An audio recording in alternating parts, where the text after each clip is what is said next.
जा रहे हैं 11th class maths NCERT chapter number first 1.2। 1.2 start करने से पहले इसमें आने वाली कुछ चीजों को देख लेते हैं। ये कुछ चीजें सेट के टाइप है, जैसे कि सबसे पहला है एम्प्टी सेट। सेट के बारे में हम पिछले एक्सरसाइज में जान चुके हैं।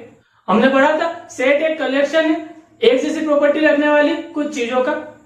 तो यहाँ पे एम्प्टी सेट के बारे में बात हो रही है, और एम्प्टी का मतलब होता है खाली।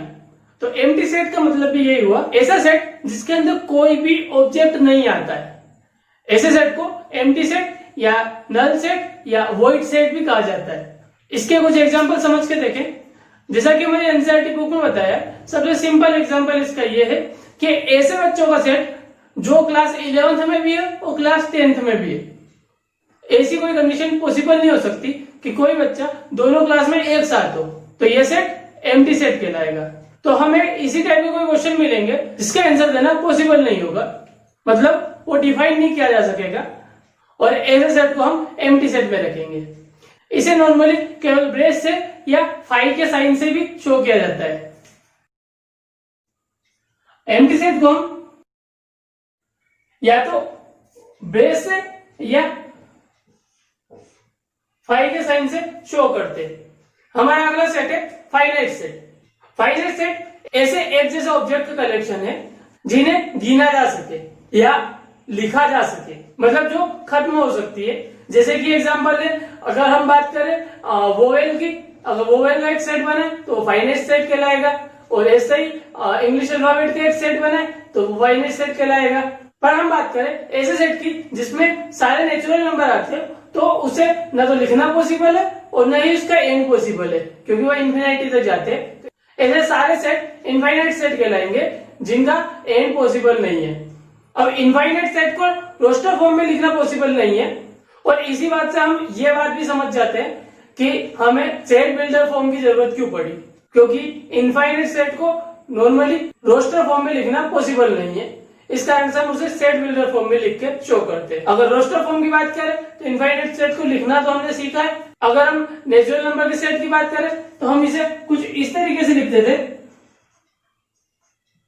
इसके कुछ एलिमेंट लिखते थे, उसके बाद डॉट के साथ इसे खत्म कर देते थे, जिसका मतलब यह होता था कि इनफाइनाइट तक जा रहा है। तो इनफाइनाइट सेट के एलिमेंट को गिना नहीं जा सकता और फाइनाइट सेट के एलिमेंट को गिना जा सकता है, और इसी तरीके से जो एम्प्टी सेट है वो फाइनाइट सेट के अंदर आता है। अब हमारे मन में एक क्वेश्चन ये भी आ रहा होगा कि अभी जो मैंने बात करी थी कि हमें सेट बिल्डर फॉर्म की जरूरत इसलिए पड़ी क्योंकि हर इनफाइनाइट सेट को रोस्टर फॉर्म में नहीं शो कर सकते, पर यहाँ पे हमने नेचुरल नंबर के सेट को रोस्टर फॉर्म में शो किया है। तो इसका एक और एग्जांपल देखें हम, तो हमें पता पड़ेगा कि हम उसे रोस्टर फॉर्म में भी शो नहीं कर सकते।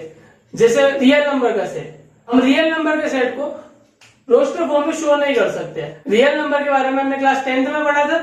तो रियल नंबर कोई एक खास पैटर्न फॉलो नहीं करते जैसे कि नेचुरल नंबर या अदर नंबर्स करते हैं। इस कारण से उसे रोस्टर फॉर्म में नहीं लिखा जा सकता। इस कारण से हम सेट बिल्डर फॉर्म का यूज करते हैं। और एक और सेट की बात करें इक्वल सेट, तो दो सेट तब इक्वल सेट कहलाएंगे जब उसके सारे एलिमेंट सेम हो।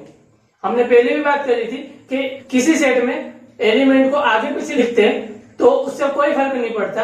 इस हिसाब से अगर हम देखें, हमारे पास कोई सेट ए है जिसके अंदर हमें 1, 2, 3 मिलते हैं, और एक सेट बी है जिसके अंदर हमें 2, 1, 3 मिलता है।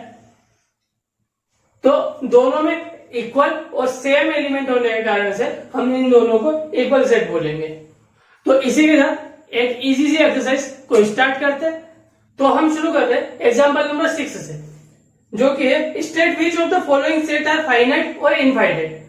क्वेश्चन काफी इजी है, खुद से करके देखना फिर चेक करना। सबसे पहला बिट है the set of all x such that x belongs to N. N मतलब natural number, and x - 1 x - 2 equal to 0। अगर x नेचुरल नंबर से बिलोंग करता है इसका मतलब वो 0 भी नहीं हो सकता और 0 से कम मतलब माइनस का भी नहीं हो सकता। तो एक कंडीशन तो हमारे सामने अच्छे से क्लियर हो गई। अब आगे हमें कंडीशन दी है, उसके हेल्प से अगर हम x की वैल्यू निकालने की कोशिश करें तो अगर हम x - 1 को 0 के बराबर माने तो x इक्वल टू हो जाएगा 1, और x - 2 को 0 इक्वल टू माने तो x इक्वल टू हो जाएगा 2। तो इस सेट में केवल 2 एलिमेंट आ रहे, इस कारण से ये फाइनाइट सेट हो जाएगा। सेकंड बिट देखें, the set of all x such that x belongs to N and X square equal to 4। यहाँ पे फिर बताया कि x नेचुरल नंबर से बिलोंग कर रहा है, इसका मतलब माइनस का नहीं हो सकता, और x इक्वल टू 4 दिया है, और हम जानते हैं कि जब दोनों तरफ अंडर रूट करेंगे तो यहां पे प्लस माइनस 2 आंसर आएगा, पर x नेचुरल नंबर से बिलोंग कर रहा है, इस कारण से केवल इसके अंदर 2 आंसर बच जाएगा, माइनस का 2 नहीं रहेगा, और केवल एक एलिमेंट होने के कारण से यह भी फाइनाइट सेट हो जाता है। थर्ड क्वेश्चन में दिया the set of all x such that x belongs to N and 2x minus 1 equal to 0।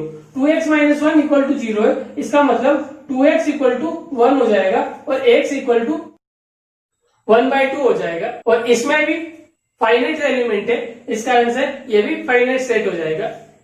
Next देखें, the set of all x such that x belongs to N and X is prime.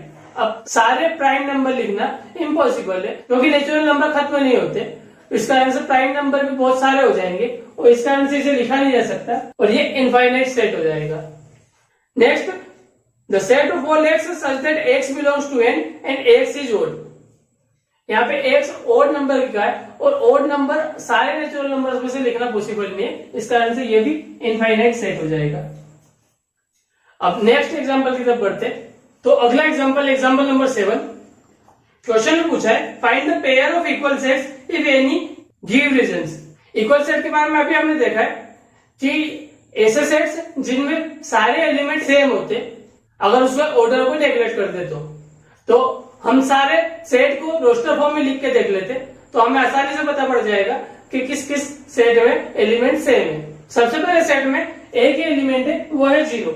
एक बात ध्यान रखना, इसके अंदर 0 है, इस तरह से एम्प्टी सेट नहीं कहलाएगा, क्योंकि इसके अंदर कोई ना कोई एलिमेंट तो है। हमने कहा है एम्प्टी सेट को केवल ब्रेस से शो करते हैं या 5 से शो करते हैं, और इस सेट में एक एलिमेंट तो है। सेकंड वाले सेट बी इक्वल टू में कहा है x is greater than 15 and x is less then 5। ऐसा नंबर जो 15 से बड़ा हो और 5 से छोटा हो, ऐसा कोई भी नंबर पॉसिबल नहीं है, इस कारण से ये एम्प्टी सेट हो जाएगा। और यह वाला सेट एम्प्टी नहीं था, इसमें एक एलिमेंट है, इस कारण से दो तो बराबर नहीं हो सकते। थर्ड वाले में x माइनस 5 इक्वल टू 0 का है, इसका मतलब x इक्वल टू 5 हो जाएगा, तो इस वाले सेट में एक एलिमेंट 5 है। डी वाले में x स्क्वायर इक्वल टू 25 का है, इसका मतलब x equal two plus minus 5 हो जाएगा, क्योंकि स्क्वायर रूट करने पे प्लस माइनस में आंसर आता है, इस कारण से ये दोनों सेट अभी भी बराबर नहीं हुए। लास्ट वाले में बताया x is an integral positive root of equation x square minus 2x minus 15 equal to 0। हमें पॉजिटिव इंटीग्रल लेना है इसके रूट में से, तो सबसे पहले हम इसे सोल्व कर लेते हैं। x square minus 2x minus 15, अगर स्प्लिटिंग मेथड से सोल्व करें तो हम इसे लिख सकते हैं x square minus 5x plus 3x minus 15 equal to 0। Minus 5 plus 3x minus 2x होता है, और इन दोनों को मल्टीप्लाई करने पे माइनस का 15 आंसर आ रहा है। x स्क्वायर माइनस 5x में से x कॉमन निकला तो x माइनस 5 बच जाएगा। 3x माइनस 15 में से 3 कॉमन निकलेगा तो x माइनस 5 बच जाएगा। इन दोनों टर्म में x माइनस 5 कॉमन है, अब वो बाहर निकाले तो x प्लस 3 बच जाएगा, और अगर इसका सॉल्यूशन ले तो x की वैल्यू 5 और माइनस 3 हो जाएगी। पर हमें क्वेश्चन में कहा था कि केवल हमें इसका पॉजिटिव इंटीग्रल लेना है, तो ये सेट x इक्वल टू 5 हो जाएगा। और अगर हम देखें तो सेट C और सेट E में सेम एलिमेंट 5 आ रहा है, हमने यहाँ पे माइनस 3 इसलिए नेगलेक्ट किया क्योंकि ये नेगेटिव है, और हमें केवल पॉजिटिव इंटीग्रल रूट लेने की कहा था, इस कारण से सेट C और E इक्वल सेट हो जाएंगे। अगला एग्जांपल है example number 8, which of the following pair of set are equal, justify your answer. हमें बताना है कि कौन से पेयर इक्वल सेट के हैं। फर्स्ट है X the set of letter in alloy and B the set of letter in lower. अगर X अलोय के लेटर का सेट है तो इसके अंदर आ जाएंगे element A, L, L repeat हो रहा है, ओ, वाई।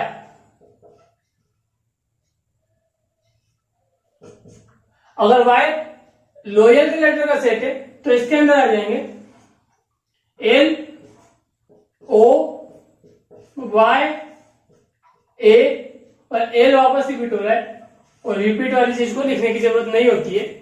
अगर हम इस दोनों सेट को देखें तो हमें पता पड़ेगा कि इसमें आने वाले सारे के सारे एलिमेंट इसमें भी आ रहे हैं, सिर्फ इनका ऑर्डर चेंज है, और इस कारण से ये दोनों इक्वल सेट कहलाएंगे। सेकंड देखें, A is the set of all n such that n belongs to Z. Z integer के लिए लिखा जाता है and n square is less or equal 4। तो हमें दिया है n Z से बिलोंग करता है, मतलब इंटीजर से बिलोंग करता है, इसका मतलब प्लस और माइनस दोनों का हो सकता है, पॉजिटिव और नेगेटिव दोनों का हो सकता है। और n स्क्वायर इज लेस और इक्वल देन 4। अगर दोनों तरफ स्क्वायर रूट करें तो हमें मिलेगा n की वैल्यू प्लस -2 और +2 के बीच में है। इसका मतलब हम इसे लिख सकते हैं a equal to -2, -1, 0, 1, 2। Square root करने पे प्लस माइनस का आंसर आता है। इससे पहले एक क्वेश्चन आया था पर उसमें नेचुरल नंबर से रिलेटेड कहा था, और नेचुरल नंबर माइनस के नहीं होते, इसलिए हमने माइनस के नंबर को नहीं लिया था। पर इसमें इसने इंटीरियर से बिलोंग किया इस नंबर को, और इंटीरियर से बिलोंग किया है तो माइनस का नंबर भी इंक्लूड होगा। अब n प्लस माइनस 2 से छोटा है या उसके बराबर है, तो -2 से लेकर 2 तक हमने लिख दिया। अगला सेट देखिए, B is the set of all x such that x belongs to R। अब R का मतलब होता है real number, and x square minus 3x plus 2 equal to 0। तो इसे भी सोल्व करके देख लेते हैं। अगर स्प्लिटिंग मेथड से सोल्व करें तो हम इसे लिख सकते हैं -2x माइनस x। कॉमन निकाल के देखें पहले दो टर्म में से, और तीसरे और चौथे वाले टर्म में कुछ भी कॉमन नहीं है, केवल -1 कॉमन निकलेगा, और माइनस के निकलने के कारण से साइन चेंज हो जाएंगे। अगर वापस इन दोनों टर्मों को ध्यान से देखें, x -2 इन दोनों में कॉमन मिलेगा, और इस हिसाब से x की वैल्यू +1 और +2 हो जाएगी। तो B सेट में केवल पॉजिटिव 1 और 2 है, जबकि A में -2, -1 और 0 भी थे। इस कारण से ये दोनों इक्वल सेट नहीं होंगे। अब एक्सरसाइज की ओर बढ़ते। एक्सरसाइज 1.2 का फर्स्ट क्वेश्चन देखें, which of the following an example of the null set. Null set मतलब वॉइड सेट, मतलब एम्प्टी सेट जिसके अंदर कुछ भी एलिमेंट नहीं हो। तो इन सेट में से हमें ऐसा सेट ढूंढना है जो नल सेट है। First is set of odd natural number divisible by 2। 2 से डिवाइड होने वाले ऑड नेचुरल नंबर, तो 2 से कोई भी ऑड नेचुरल नंबर जो डिवाइड ही नहीं हो सकता, क्योंकि अगर वो 2 से डिवाइड होगा तो वह इवन नंबर कहलाएगा। इसका मतलब इसके अंदर कोई भी एलिमेंट नहीं आ रहा है, और इसका आंसर ये नल सेट कहलाएगा। Second, set of even prime number, हाँ है 2, और एक एलिमेंट है इसके अंदर, इसके कारण से ये नल सेट नहीं कहलाएगा। x is natural number, x is less then 5 है, x इज ग्रेटर देन 7। तो ऐसा कोई भी नंबर नहीं हो सकता जो 5 से छोटा और 7 से बड़ा हो, इस कारण से ये भी null set. y is a point common to any two parallel line, और दो पैरेलल लाइन तभी पैरेलल लाइन कहलाती है जब उनके बीच में कोई कॉमन पॉइंट नहीं होता, मतलब ऐसा कोई पॉइंट y एग्जिस्ट ही नहीं करता, तो इसका मतलब इस सेट में कुछ भी नहीं है, तो ये भी नल सेट कहलाएगा। तो हमें नल सेट के एग्जांपल ऐसे ही देखने को मिलेंगे जो डिफाइन नहीं हो सकते, नॉट डिफाइंड होंगे, और इसे हम नल सेट कहेंगे। आगे चलते हैं, question number second, which of the following set are finite और इनफाइनाइट। सबसे first is the set of the month of the year. Year के मंथ हाँ 12 होते हैं, मतलब फाइनाइट सेट है। 1 2 3 डॉट डॉट डॉट, इसका मतलब इनफाइनाइट तक आगे जा रहा है, infinite set. 1 2 3 dot dot dot 99 100। अब इसमें बीच में डॉट डॉट तक बीच के नंबर्स नहीं लिखे हुए, पर 100 आखिरी में दिया है, तो ये 1 से लेकर 100 तक की काउंटिंग है, इसका मतलब इसे गिना जा सकता है, तो ये फाइनाइट है। The set of positive integer greater than 100। 100 से बड़े सारे पॉजिटिव इंटीजर, मतलब लिखना पॉसिबल नहीं है, इनफाइनाइट तक जाएगा, तो infinite set the set of prime number less than 99, 99 से छोटे प्राइम नंबर्स लिखे जा सकते हैं, फाइनाइट है। Question number 3, state whether each of the following set is finite और इनफाइनाइट। वापस से फाइनाइट और इनफाइनाइट सेट के बारे में बताना है। First, the set of line which are parallel to the X axis, X axis के पैरेलल लाइन कितनी खींच सकते हैं, किसी भी लाइन के पैरेलल हम इनफाइनाइट लाइन से खींच सकते हैं, इसका मतलब ये इनफाइनाइट सेट होगा। The set of letter in the English alphabet, English alphabet में फिक्स लेटर होते हैं, इसके कारण से ये फाइनाइट सेट हो जाएगा। The set of number which are multiple of 5, 5 के मल्टीपल तो बहुत सारे होते हैं, मतलब जितना तुम मल्टीप्लाई करोगे 5 में उतना बड़ा मल्टीपल बन जाएगा, इसका मतलब ये भी infinite set. The set of animal living on the earth, earth पे रहने वाले जानवर, हाँ उसे गिनना हमारे लिए मुश्किल है पर इम्पॉसिबल नहीं है। अर्थ पे कितने जानवर है वो गिने जा सकते हैं।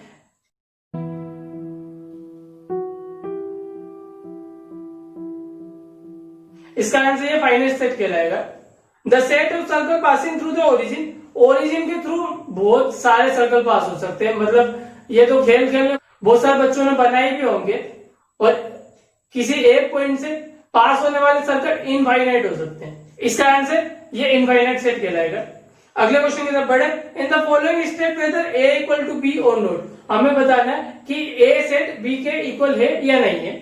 पहला दिया है A equal to A B C D और B equal to D C B A, same है, केवल ऑर्डर चेंज है, इस कारण से ये इक्वल सेट कहलाएंगे।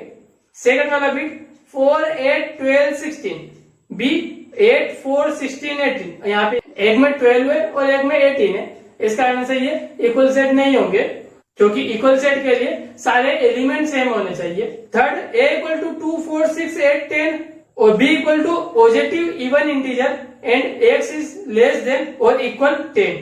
तो अगर पॉजिटिव इवन इंटीजर देखें जो 10 के बराबर है, जो छोटे हैं, तो वो होते हैं 2 4 6 8 10, और यही ए में दिया है, इस कारण से ये इक्वल सेट कहलाएगा।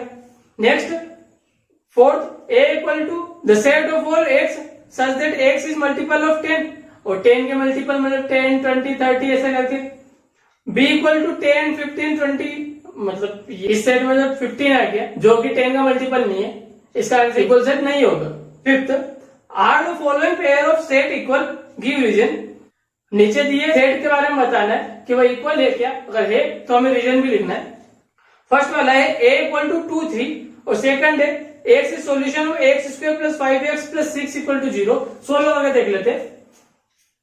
X square plus 5x plus 6 equal to 0, इसे हम लिख सकते हैं X square plus 2x plus 3x, क्योंकि 2x और 3x 5x होता है, और 2 और 3 को मल्टीप्लाई करें तो 6 आता है, कॉमन निकालने में आसानी होगी, और कॉमन निकाल के देखें तो हमारे पास नंबर बचेगा ये, और अगली लाइन में से x प्लस 2 कॉमन निकाल के देखें तो हमारे पास आएगी लाइन ये, और इस हिसाब से अगर हमें x की वैल्यू देखें तो वो आती है -2 और -3। और क्वेश्चन में हमें दिया है a इक्वल टू 2 3, जो कि इसके बराबर नहीं है, इस कारण से ये इक्वल सेट नहीं होगा। सेकंड है a equal to X is a letter in the word follow, follow के अंदर आने वाले लेटर, तो फॉलो को हमको सेट के फॉर्म में लिखें तो वो हो जाएगा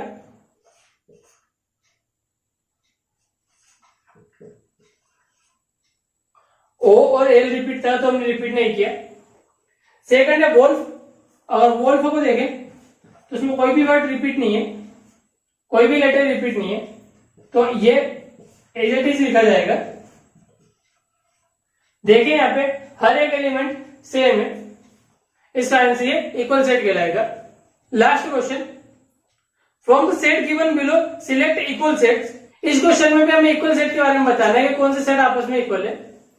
a equal to 2 4 8 12, b equal to 1 2 3 4, c equal to 4 8 12 14, d equal to 3 1 4 2, यहाँ पे b 1 2 3 4 और d 3 1 4 2 इक्वल है, इसका आंसर हम लिख सकते हैं b इक्वल टू c। और a और c में 2 और 14 इक्वल नहीं है, इसका आंसर वो इक्वल सेट नहीं होंगे। e -1 और 1 है, और ऐसा कैसा जी में भी है 1 और -1, इस कारण से ई और जी भी आपस में इक्वल सेट होंगे। एफ इक्वल टू 0 है, एच इक्वल टू 0 1 है, तो इसके अलावा अब कोई सा भी इक्वल सेट नहीं बचा। तो एक्सरसाइज को हम यही फिनिश करते हैं। अगले वीडियो में अगली एक्सरसाइज में मिलेंगे। कहा था ना चैप्टर बहुत इजी है, और ऐसे ही अगर हर एक चीज को तुम अच्छे तरीके से समझोगे तो पूरा चैप्टर और पूरी 11th की मैथ्स तुम्हारे लिए काफी इजी होने वाली है। बस एक बात ध्यान रखना, कॉन्सेप्ट बिल्कुल भी बीच में छोड़ना नहीं है। इजी समझ के किसी चीज को नहीं पढ़ना, हमारी गलती होगी, क्योंकि चीजें फिर धीरे धीरे हमारे लिए टफ हो जाएगी। तो इसी बात का ध्यान रखते हुए अच्छे से पढ़ाई करना, खुश रहना, अपना ध्यान रखना, अपने सपनों को पूरे करने की कोशिश करते रहना, और एक बात याद रखना, यू आर द बेस्ट।